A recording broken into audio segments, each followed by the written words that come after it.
ভাবছেন ভ্রাতুষ বাবু? হ্যাঁ,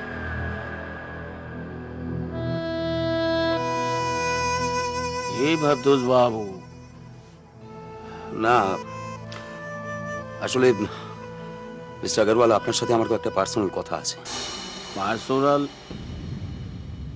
हाँ बोलते पारे, ये अपना आदमी आज जानू खोकन बोलते पारे ওদের সামনে। Well, বলছিলাম মিস্টার আগরওয়াল, আপনি প্লিজ আমাকে ছেড়ে দিন। ছেড়ে দিব? কি বকবাস করছেন? হ্যাঁ, মানে বিশ্বাস করুন, আমি এই সমস্ত নোংরা কাজ আর করতে পারছি না, আমি আর পারবো না। এই জানু ভ্রাতুষ বাবু সন্ন্যাস লিবে। না না না মিস্টার আগরওয়াল, এটা হাসির কথা নয়, এটা সন্ন্যাসীর কথা নয়। আপনি জানেন না আমার পারিবারিক অবস্থা কি দাঁড়িয়েছে, আর এই কাজ করতে করতে আমি আমার সবকিছু হারাতে বসেছি।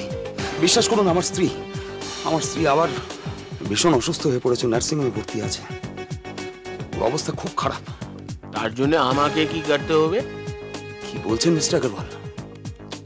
দেখুন ভ্রাতুষ বাবু, এতদিন আপনি আমার সঙ্গে থেকেছেন, আমার গাদির খবর, আমার ঠেকের খবর, আমার ব্যবসার খবর সব কিছু জেনে ফেলেছেন, আর এখন বলছেন আপনি আমাদের ছেড়ে চলে যাবেন।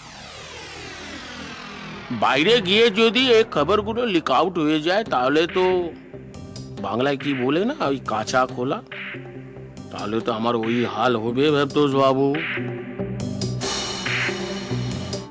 আমি কিন্তু আপনাকে ভাবার জন্য টাইম দিলাম। আপনি যদি মনে করে থাকেন যে আপনি ভদ্রলোক বনে গেছেন, নাই বাবা, আপনি भी ফেঁসে আছেন। ওই দেখুন খোকন জেল থেকে পালিয়ে এসেছে, সমরের খুনি ওকে পুলিশ ঢুঁড়ছে, আর এখন যদি সঞ্জু ফিরে আসে তাহলে আপনি भी ফেঁসে যাবেন। এখন শুধু ঠান্ডা দিমাগে সোচুন, আমাদের সঙ্গে থাকবেন না সন্ন্যাস নেবেন। এই তো কদিন আগে শুনলাম তোমার মা ভালো আছেন, হঠাৎ এমন কি হলো যে নার্সিং হোমে ভর্তি হলেন? মামামের ইদানিং খুব শ্বাসকষ্ট হচ্ছিল, বুকে খুব যন্ত্রণা হতো, ডাক্তারবাবু তাই বললেন যে নার্সিং হোমে ভর্তি করাতে, কতগুলো টেস্ট করাবার আছে। হ্যালো বিক্রম,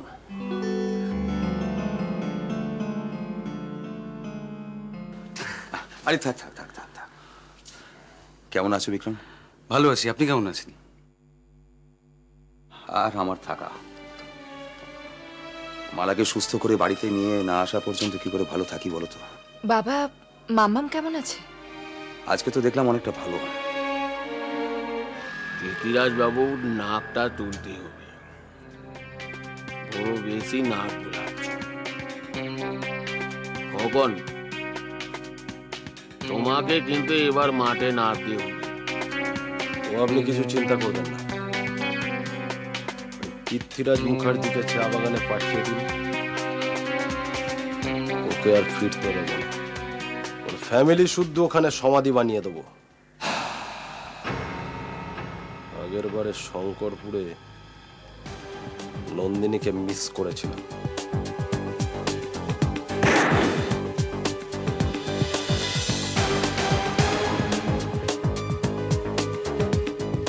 এবার আর পৃথ্বীরাজ মুখার্জি মিস হবে না,